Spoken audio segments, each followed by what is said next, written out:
Hi everyone, this is Keith from Run Nation Running Film Festival. Today it's a pretty good day because I've been looking forward to catch up with Heather for a really long time. I've always been messaging Heather going, when can we catch up? It's like she was put a date and I kept missing it. So we both lead a very busy life. But I want to introduce everyone who don't know Heather. Heather was actually part of Run Nation Running Film Fest. We actually featured the story on Heather. So we will put up the link online. Thank you for coming in. Oh, my Heather. pleasure. It's great to catch up with you, Keith. Yeah, finally. Yes. So Heather, would you want to share with our audience a little bit about you and yeah? Yeah, no, I'd love to. No, it meant so much to be part of the Run Nation Film Festival last year. And I guess my journey started back in 2007. I was a normal, average, everyday mum who did not run at that stage. Was diagnosed with ovarian cancer, and that was life-changing. And was that 41? Yeah, I was 41 years old. Yes, yeah, with two kids, and just living life. I thought to the full at that stage. Yeah. And to be given that diagnosis, you honestly then think, well, is this the end of my life? Is life over? Where to from here? How am I going to survive this? Fortunately, it was found stage 1, so I had surgery and then went down a new form of treatment, which was surveillance, which was regular bloods and scans, and that was due to the latest cancer research. Yeah. So that was unbelievable to be able to not have chemo but have the surveillance. Yeah. Always with the backup of if I needed chemo, I could go on to that if anything showed up. So, so 10 years later, I am cancer-free. Hey! Living life to the full. Yeah. So share with us, how was it that period with the family? How were you coping, and what were the things that you used to cope when you realized you were diagnosed with ovarian cancer?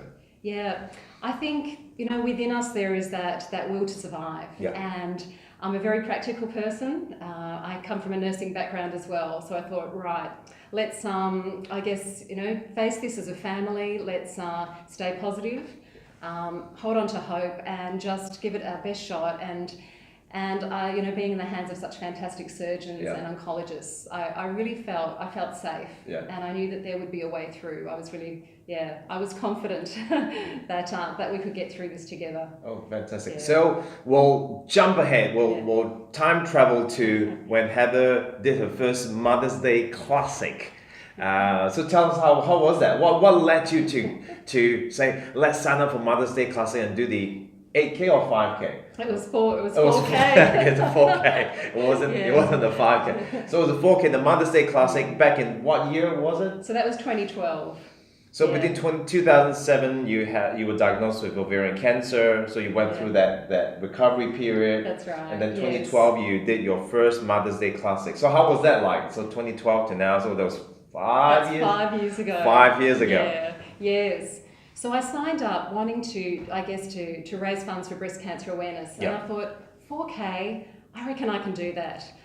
So I signed up with the kids and found an old pair of gardening shorts, my old runners, an old stripy t-shirt. We'll find a picture, we'll put it up. I'll look back up the archive so you can find pictures of that. And took ourselves off to Centennial Park. Yeah. And thought, right, I'll run a circuit, I'll do my best. Got about halfway through, and I was tired, I was hot, starting to see stars, I was a bit lightheaded. Used the excuse, there's a water bubble, let's stop, I need to have a sit down. Made it all the way through that day, and I thought I have a choice. I can either say this is too hard, or I can come back tomorrow and I can give it another shot, and I did. So that, for me, that was the whole beginning of my running journey, and being out of my comfort zone but giving it a go. And I had about 4 weeks to train ready for the Mother's Day Classic. And I just got a little bit stronger, a little bit faster. Actually went out and bought some running gear. As we all do. Start with 1 and it'll go on to like 20. That's it. It now takes over my whole wardrobe. And to front up at that the start line of the Mother's Day Classic was just such an amazing experience. And to hear the who to go and run out. And partway through that race, as I was running around Mrs. Macquarie's chair, looking out at the harbour, I had that light bulb moment where I thought, you know what? I love long distance running. Yeah. And Like, this is pretty cool. This is not the end. This is just the beginning. Yeah. Yeah. So I got to the finish line, high-fived the kids and said, what else can we do? We've got to sign up for another event. Another event. And so that really led on from one event to another, to another, to another. So we're going to time travel again. So Heather is part of a very, very exclusive club.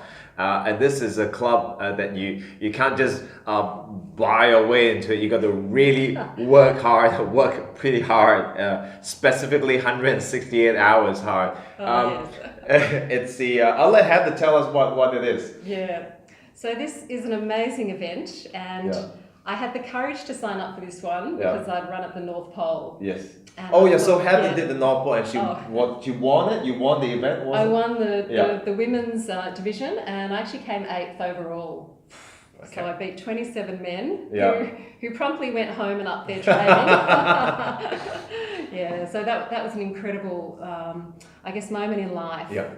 Particularly, to finish that race, coming across the finish line, thinking I'm an Aussie mum, I've just turned 50 and I'm a cancer survivor, and to celebrate life, it was just one of those life-changing moments. So from there, I decided to up it just a little. Yeah, just a little, from 100k to up to running 295 kilometres in 168 hours. So what it's called is the World Marathon Challenge, and it's 7 marathons on 7 continents in 7 days. So that's back to back to back to back to back to back. So they have to finish the whole event within 168 hours cutoff. Mind you, it's not going to bed, waking up. It is kind of like that, but imagine you still got to factor in the time, the travel, the plane, the food, the different weather. And so among all the 7 continents we actually finished in Australia and Sydney. But did you have a favorite other than Sydney? Let's see, probably Antarctica. Yeah. Because you're running on a glacier, and it's minus 24, 25. Yeah. To hear the crunch of the ice under your feet, and you're thinking, this is marathon number 1. This is so exciting. Here we go. The race has started. So that was probably my other favorite one. Yeah. Was it a bit like it's coming home to where you not just because you won, but coming home because I feel long distance running, because that's what got you excited. So going back to Antarctica, did it feel like coming home? Well, I guess there was the North Pole, and then there's Antarctica. Yes, of course, yeah. Sorry. Yeah. That's okay. I failed my geography. That's okay. But it was very similar to the North Pole. So to get back, on the ice and pull on those thermals and the balaclava and beanie again, and run looking like a bank robber, it's just such great fun. Up against the elements, and then to arrive back, in Sydney with the final run, and knowing you've got to beat the clock. And we started the run at 11:30 at night. So when the rest of Sydney are going out to nightclubs or heading home to bed, here we were running the marathon number 7. So what was it like to cross that finishing line with I know the whole family was there. How did that feel? It was wonderful to be able to share that with family and my friends from the Surf Lifesaving Club and the Cantu Foundation. And to reach that finish line, it certainly was an epic experience where you're exhausted, exhilarated, so many emotions going on, and again to feel like I'm not defined anymore by cancer, but I'm just breaking out and just making the most of life, and sharing that night. And I had my son riding on a bike behind me for a few laps, and other family members running as well.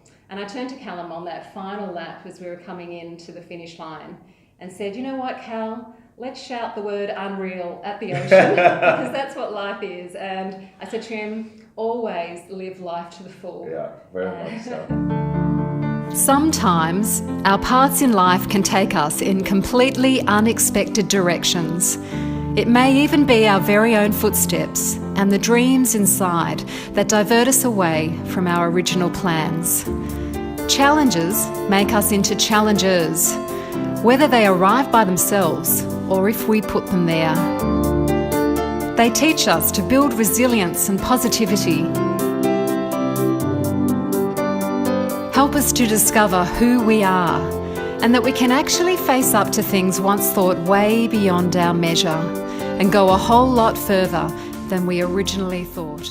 After the 777, the World Marathon Challenge, you wrote a book, which is this book, Adventurous Spirit. So, which is really, and that's perhaps Heather in the. Was this the one that was this part of the World Marathon Challenge? No, this is the North Pole Marathon. This is the North Pole Marathon. This is just after I crossed the finish line. Absolutely exhilarated, and you didn't look tired at all, though. But what was it like writing a book?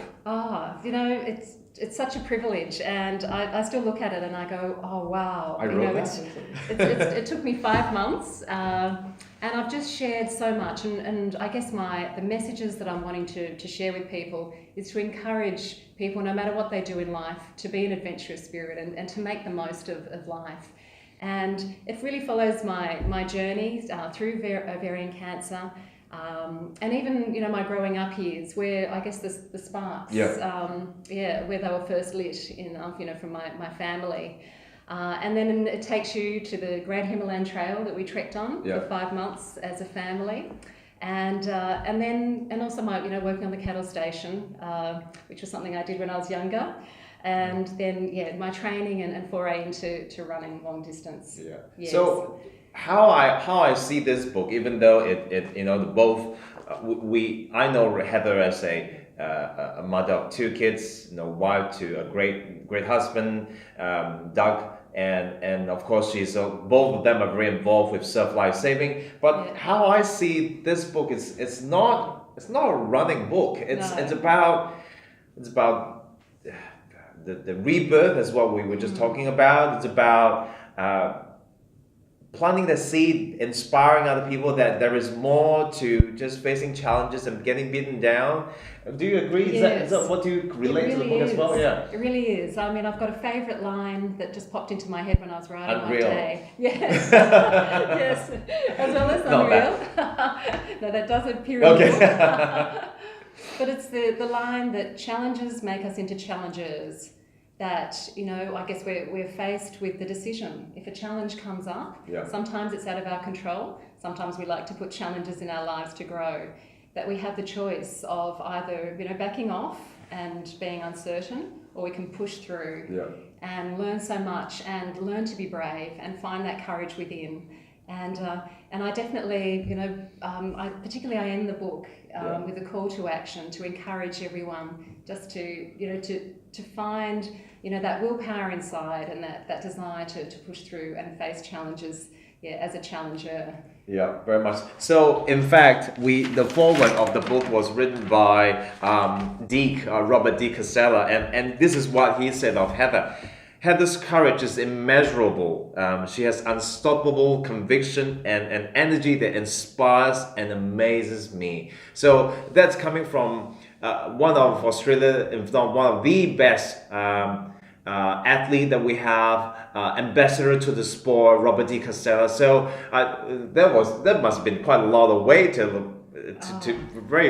was that like for him to write the foreword and for him to say about you? I'm absolutely humbled. I met Rob D. Costello at the North Pole. Yeah. He was there with Adrian Dodson-Shaw as part of the Indigenous Marathon Project. Yeah. And the wonderful thing is, Rob reached out to all of us and mentored us and looked after us in those wild minus 41 degrees conditions. Minus 41. And so it's been a really great friendship that's developed, and I've loved helping out with the Indigenous Marathon Project. And I am absolutely humbled that a great man like Rob D. Costello would write such lovely words. Yeah. I think for me personally, how I relate to Heather is she's a friend. The word inspirational has really been thrown around and used a lot, too much. But if you really read through Heather's story about her journey, about, I don't want to use what happened, but what were the challenges that occurred, and how we all can relate to that little speed bump, and how we can really apply perhaps how we plan a marathon and use that to conquer and to overcome those challenges. That's really how I see Heather, and I think this book is a great testimonial to her life, really, isn't it? Well, thank you. And it's been a wonderful opportunity to share some thoughts and encourage other people. Yeah. That we don't have to come from a background of being elite athletes, so we can be regular, real, everyday people and still get out there, and face and sign up for some events that you think are beyond yourself. But it's amazing how you can train and prepare yourself and get to that start line and the finish line in one piece and enjoy the journey. So very much it is the journey. I think that's really what a lot of what Heather is all about, the journey. The end goal, it's a byproduct, but really the journey, the people, the motivation, the why do you do what you do, and if you can inspire a couple of people along the way, which Heather has done a lot of that, and I think this is really going to leapfrog and accelerate the whole process, and we're really looking forward to have more people read this book. Any parting words to our audience? I would say that within each and every one of us is an adventurous spirit. And I would say, get out there and live life to the full and face challenges head on and with a smile and surprise yourself. Yep, surprise yourself. Thank you, Heather. Thank you. Thanks, everyone. Speak to you soon. Thank you. Thank you. That was pretty fun. That was great.